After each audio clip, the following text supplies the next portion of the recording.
me, waitress! How is this even allowed? Look at this woman! She looks like she just crawled out of a thrift store bin. Ma'am, please, I'm just waiting for my tea. I'm not bothering anyone. Not bothering anyone? You are a complete eyesore. My husband and I paid $200 for this lunch, and I have to sit next to someone who smells like mothballs and failure? This is a respectable establishment. We have standards here. People come here to enjoy themselves. She's right.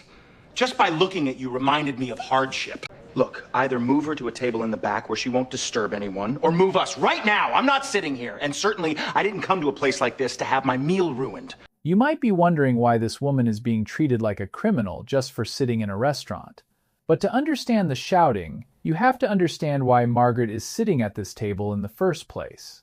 20 minutes earlier, Margaret enters the restaurant. She walks with a slight limp, carrying her old purse. Table 4, please. As Margaret sits, Amanda and Brad are seated at the table next to her. They immediately start whispering and making faces of disgust. Ugh, Brad, do you see that? Disgusting. Why do they let anyone like that in here? It ruins the whole vibe. Others look away in discomfort. Margaret lowers her head, her spine curling in shame. Back to the present. The shouting from the opening scene erupts once again. Sarah, 25, steps forward. Sir, ma'am, she is a paying customer just like you, and she is not bothering anyone. I won't ask her to move. If you'd like to wait for another table, it will be at least 40 minutes.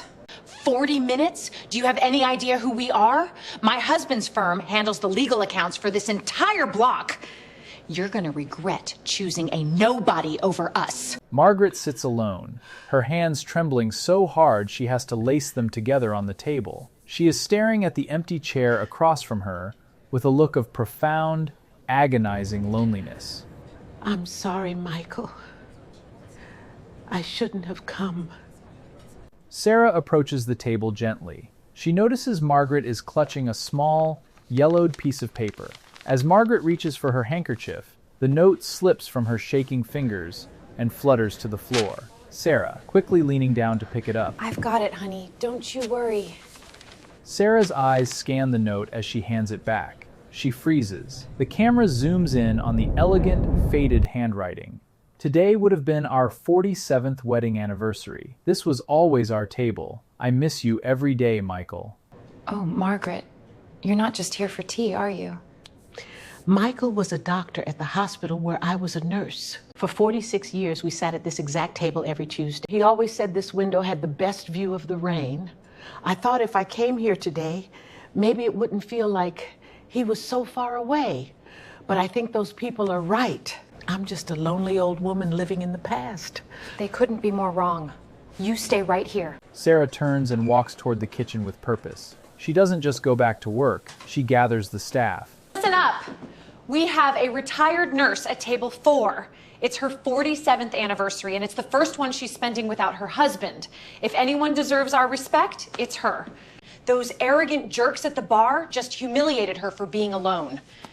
We are not letting her leave this restaurant feeling like she doesn't matter. The Miller anniversary, I remember them. Oh. Michael always ordered the Black Forest tart with extra cream. Stop the line! Prepare the anniversary special, now! Sarah grabs a single white rose from a vase on the host stand. Another waiter, Jason, grabs a clean white tablecloth. They march back out into the dining room. The restaurant falls silent as the staff converges on Margaret's table. Amanda and Brad, watching from the bar. What are they doing? Are they finally kicking her out? Sarah lays the white rose on the table. Chef Marco himself brings out a beautifully plated dessert with a single candle. Jason covers the table in the finest linen. Margaret, on behalf of the entire staff at the Blue Bistro, we want to thank you for 47 years of loyalty. And more importantly, we want to thank you for the 40 years you spent as saving lives in this city. This meal is on us. I don't know what to say. Are you serious? We're waiting 40 minutes for a table, and you're giving a free 3-course meal to a nobody?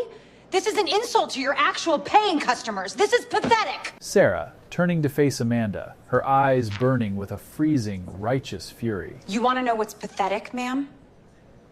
Judging a woman's worth by the coat she's wearing. This nobody is spent her entire life serving others.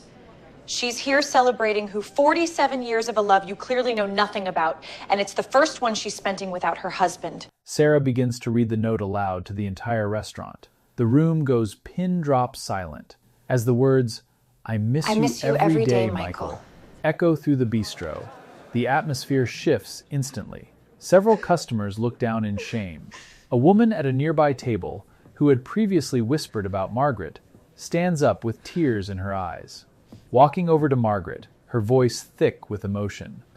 I am so incredibly sorry for my attitude earlier. My mother was a nurse. I shouldn't have judged you. Would you mind if I sat with you for just a moment? I'd love to hear a story about Michael. And as for you two, you should be ashamed of yourselves. This woman is a hero. You're just a couple of bullies in expensive suits.